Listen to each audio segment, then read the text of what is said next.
Hello and welcome. This is Haroon Rasheed, Assistant Professor in the Department of Electronics and Instrumentation Engineering, VIGNAna JYOTHI Institute of Engineering and Technology. Today we shall discuss about machine learning, a basic introduction about the machine learning. So the core idea behind machine learning is like machine learning is a part of artificial intelligence. Nowadays the boom of artificial intelligence is like going on. So in this, computer learns patterns from the data which we give as an input and use them for making a better predictions. Computer can make decisions based on the data given or data fed to the algorithm. So we feed the data to the algorithm. Once machine gets trained on it, once the training is completed, when we give the new data, the computer can make the inferences or predictions based on the new given data. It can predict the data which is already given. It can predict the data which is not actually used in the training also. So nowadays these things are going on. This machine learning was there earlier since long back. These techniques are there, but we don't had that computational power at the time to use this. But nowadays the computational power is very much powerful, so that those algorithms and those techniques can be implemented easily. So nowadays machine learning is getting boom. So as per the Arthur Samuel in 1959, he has described the machine learning as like machine learning is a field of study that enables computers to learn without being explicitly programming for that purpose. So without explicitly programming, machine can learn lot of things from the data and make the inferences and predictions based on that. Okay. The common type of machine learning includes two types of common machine learning machine learnings. One is the supervised, other is the unsupervised. In supervised, we teach is under our supervision like thing. Like we give the data to the computer, to the algorithm with the proper output what it should be, with the proper labels. For example, if we give the image of a cat with the label cat, we give the image of a dog with the label dog, and we give the image of a man with the label man. So we give the inputs with the label, and computer learns those inputs with the label and find the relationship between those inputs and the labels. And when we give a new data which is unknown, the machine can make the predictions based on that based on the learning what it has made. In unsupervised machine learning, we don't give the label data. We'll just dump the data to the algorithm.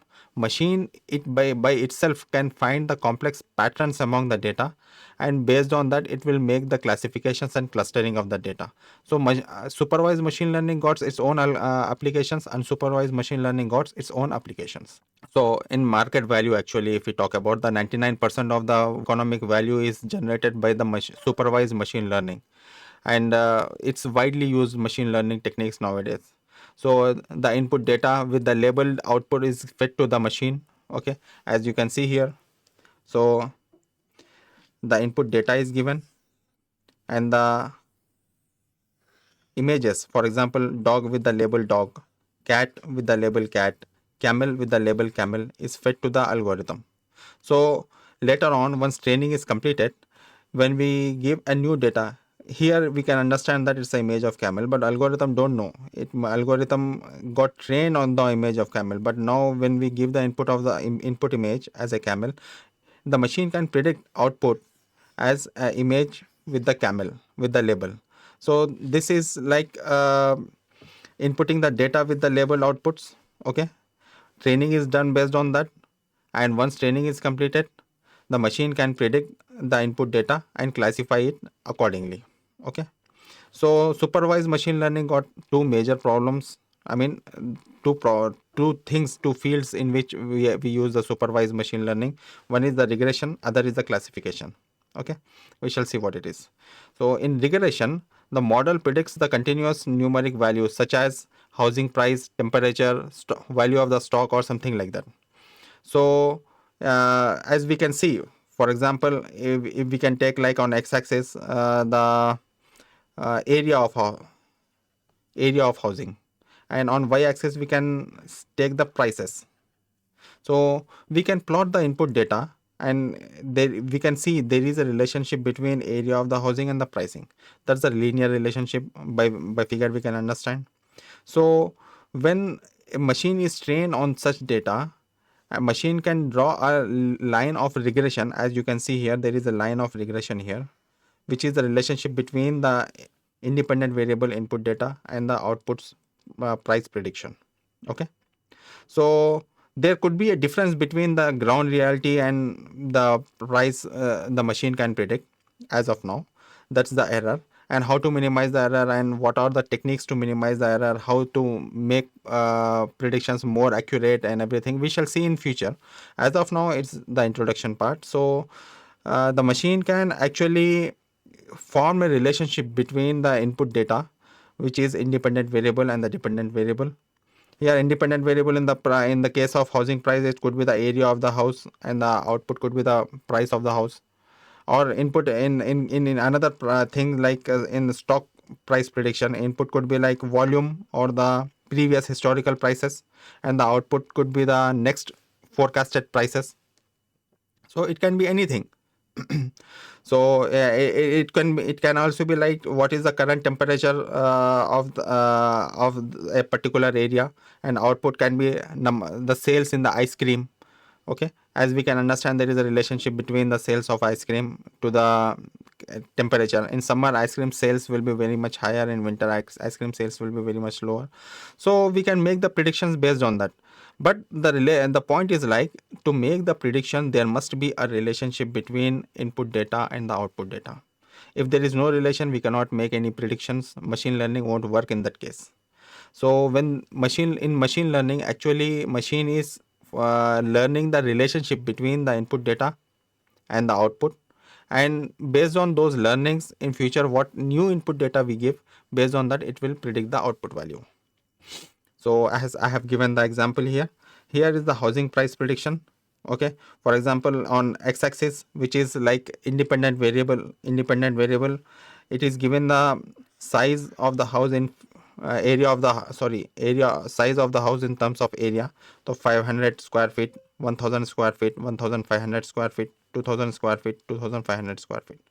And based on that, they have given the pricing, like in terms of thousands of dollars, $100,000, $200,000, $300,000, and $400,000. Okay, so when we plot the input data, we got such type of actually relation. For example, such type of 1 second,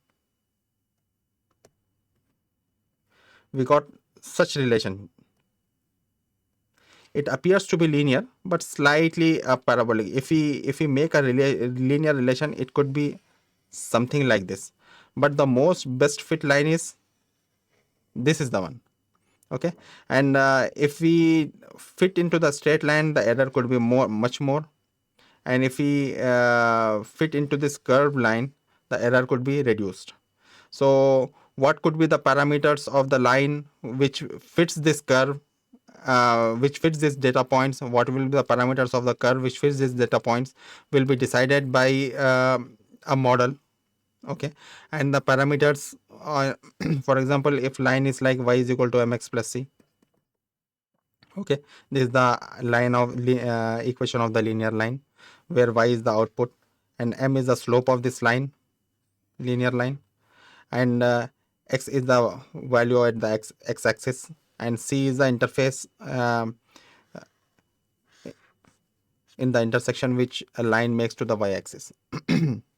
So machine will find the value of what could be the best fit value of the m, what is the best value of the c, so that the error between this value, the predicted value, and the ground reality should be minimum. Okay, let me clear the screen and let me come once again for understanding. The equation of line, if we are actually fitting this line in this way, for example, the equation of line is y is equals to mx plus c. Okay, y is the output y, which is at the y-axis, x is the input x, which is on the x-axis, m is the slope of this line. Okay, m is the slope of this line, and c is the where this line is cutting to the y-axis. intersection point. Okay, now machine learning has to find proper values of and c m and c, so that the difference between the ground reality, which is this cross marks, which are these cross marks, and the predicted value, which could be on the points of this line, should be minimum as possible, so that overall sum of the errors should be minimum.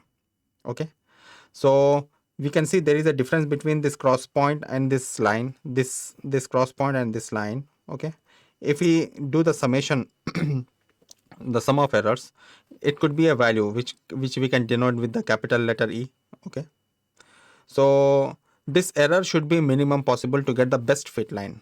Okay, the machine learning has to find the values of m and c in such a way that this error should be always minimum in case of regression, where we predict a number. In classification, actually we classify the input data in number of classes. It could be like the email received is a spam or not spam. Okay, the given the according to given data, the patient's data, the patient is deceased or healthy. Okay, or the given input image is a image of cat or dog or something like that. So this is the classification type of problem. So we are solving two types of problems in supervised machine learning. One is the regression, other one is the classification. Okay, next. So here are the some of the examples in which we use the machine learning. Like if input is the email, okay, if input is the email and the output is like spam or not spam, output is the spam or not spam. Okay, then the application which we can use in is spam filtering. Okay, if the input is the audio and output is like text transcripts, then it can be used as a speech recognition. As if the input is in English and the output is in the same translation into the Spanish, then it can be used as a machine translation. Okay, if the input is given like input ads and the user information, and output here is a prediction that whether a person will click on that ad or not, so it can be used in the online advertising. Okay, if the input is the image or radar information and to get to know the position of other cars, it can be used in the self-driving cars also. Okay, if in industry, in the manufacturing of mobile phone, for example, if the input is the image of the mobile phone and output is that machine has to predict whether the piece is got defective or healthy, and this can be done, it can be implemented in the visual inspection. So all these things can be possible by using machine learning. Okay, so now coming to unsupervised machine learning, here it's not like supervised machine learning where we are giving the input data and the labels, but here we are giving the data, dumping the data to the model without giving any labels. Like here you can see the cluster of data is being given, combination of data is given. Here we have the triangle, we have the circle, we have the square, everything combinedly we have fed to the unsupervised machine learning algorithm. Now unsupervised machine learning algorithm has classified the data like these are the rectangles, these are the circles, these are the triangles. It has classified into different clusters. One of the application which we can understand is like if we are giving the data of the subscribers of YouTube channels, then machine learning algorithm can predict what age group is interested in the tech type of videos, what age group is interested, what type of people are interested in the comedy videos, what type of people are interested in like news channels or something like that. So these classifications can be made by the machine, but here we are not giving the input labels, like we are just feeding the data. The machine by itself is finding what are the complex patterns among the data fed, and it is classifying based on those complex patterns. So machine has to learn the pattern first, and classifications or clustering of the data is done based on those learnings. Okay, thank you. That's all for today. We shall meet in the next session.